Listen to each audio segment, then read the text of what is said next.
everyone, and welcome to another lovely November's Day. Today we're going to continue the theme of the month with another lovely lady. Today we are looking at the King of Fighters Bishoujo Mai Shiranui figure by Kotobukiya. And I'm sure you can probably already tell she fits right in with this month's theme. So this is the Mai Shiranui figure in her box. As you may or may not know, I've started creating an actual structure for my review videos for figures. And for fixed pose figurines like these, we will be evaluating sculpt, paint, any gimmicks it may have, issues, and general thoughts on the figure. Now, the box design of the Mai figure is quite cool, as it has a very retro aesthetic and a very King of Fighters aesthetic in the way that it's sort of presented itself. There's the logo of King of Fighters 98, sort of really hitting home which version of Mai we're looking at. Inside the box, you can see some of the background effects of, I don't know if it was her stage, but it's definitely one of the stages of one of the King of Fighters. You can see the actual Bishoujo art on this box, and she looks amazing. I mean, most of it's just because Shinya Yamashita's art is just so good, it makes you want to get these figures.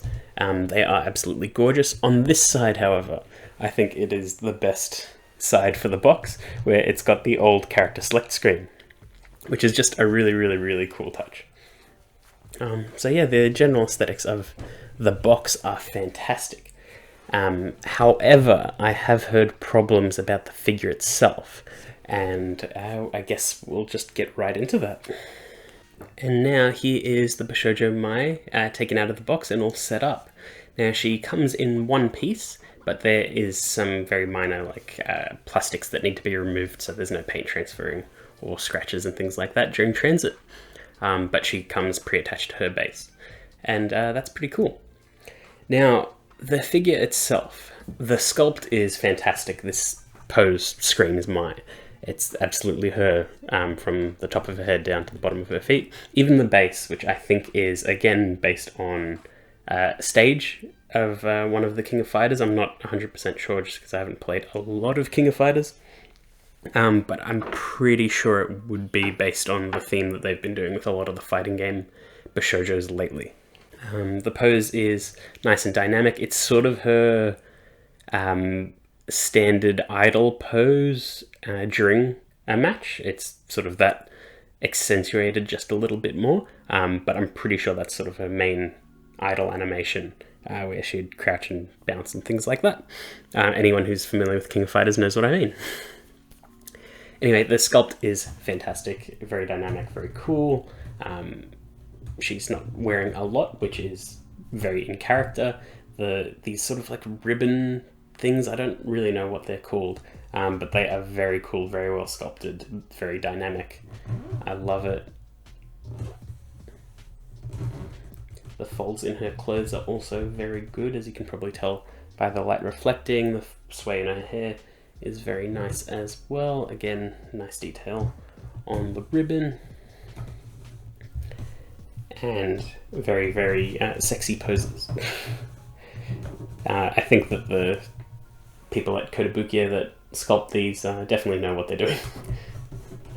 So yeah, you can see it's just a very nice sculpt. They've captured her likeness in that Shinya Yamashita style quite nicely. Her face looks pretty good, and her proportions are quite generous but very on point. So yeah, I think that the sculpt is pretty damn good. However, there is a major problem with the paint, or more the finish of the figure. Now, most of the Bishoujo figures tend to be a mix of matte finishes and gloss and semi-gloss and things like that to create texture and detail and all sorts of other things.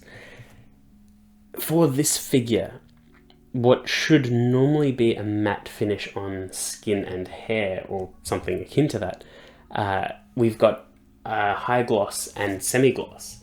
So you can see that her skin is just super shiny all the way around. And it's a little distracting. It gives a very plasticky feel to the figure, especially since her outfit itself is already quite glossy. And while I have heard the reasoning that it may be her sweat. I haven't heard if that's official or not, because it's a fighting game, she gets sweaty and things like that. It's meant to be a bit sexier.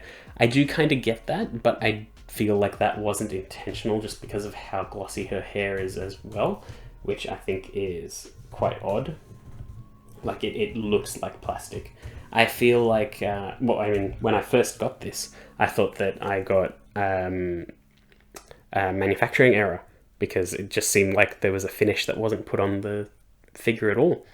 And that was really disappointing, but then I went on to My Figure Collection, saw the comments, and saw that everyone's is like this. And if it's a manufacturing error, it's across the board for every single one of them. If it's a design decision, it's very odd, because on the box, the finishes are matte, and it looks so much better like that.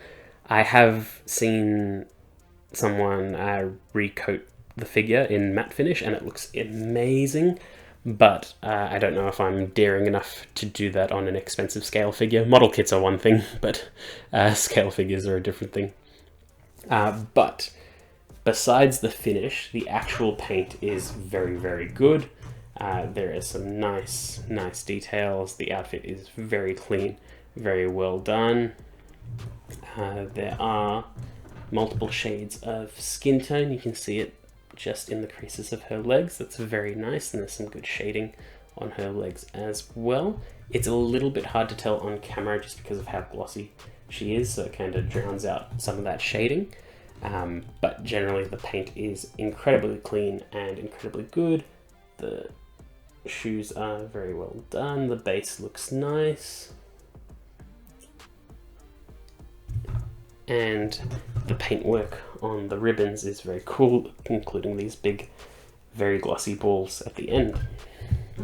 But yeah, it's just a bit of an odd one for that paint, and because of that, that's an issue that I have with the figure, and I don't think it's necessarily a problem just with my copy. I think it's just how it is, especially because the base is nice and sort of like satinish.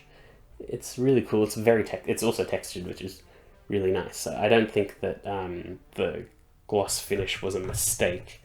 I think it was intentional. The face looks fantastic. The eyes are good. Lips and everything like that, fantastic.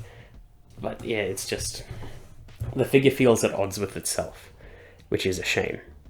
Everything else is fantastic on this model, and it's just a shame. It's literally this one thing, and because it takes up so much of the figure, you can't really look away from it. And it sucks, because like you can't really tell that her hair's two-tone on camera, but it is two-tone, and that's another thing that would come out with a matte finish a bit better, and the skin would look much better with that finish. Like, I do get the argument for sweat, but I just don't get it, like, for why you would go through with it, especially because the promo images all showed matte and everyone liked matte finish. But whatever, that's them. I might fix this up at some point, who knows. It doesn't detract from the figure being fantastic, it just will look odd compared to the others, especially if the other King of Fighters figures have matte finishes. So we'll see how it goes. In terms of the first King of Fighters, Bishoujo, definitely the right choice. The second one being Terry, definitely the funniest choice they could have done.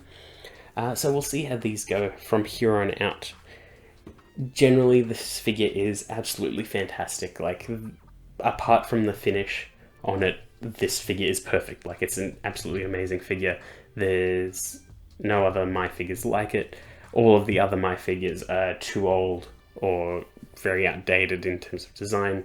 This is a fantastic update to her design. Great figure. Just wish that they detailed it a little bit differently. Now, she is also the same size as every other Bishoujo, which is the 1/7 scale.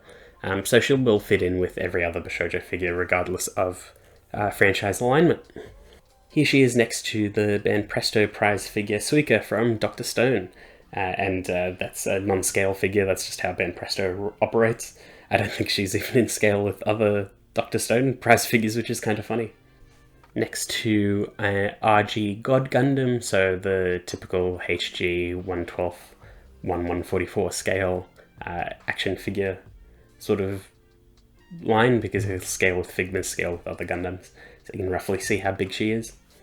Here she is next to the WCF Nico Robin from One Piece. I love that figure.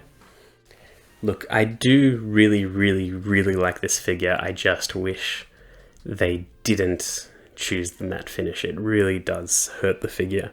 But the thing is that it's completely fixable. If it was actual paint errors, it'd be different, but this is actually doable if you mask it off and want to keep her outfit glossy, or you just want to retouch the entire thing. It's actually not that hard. Whether or not I will go through with it at some point, I'm still not sure, but I am glad that the option and work isn't necessarily that hard to do. Overall, the figure is fantastic, just has that one niggling issue that cannot be ignored. Anyway, I hope you enjoyed that video, and I'll see you all next time.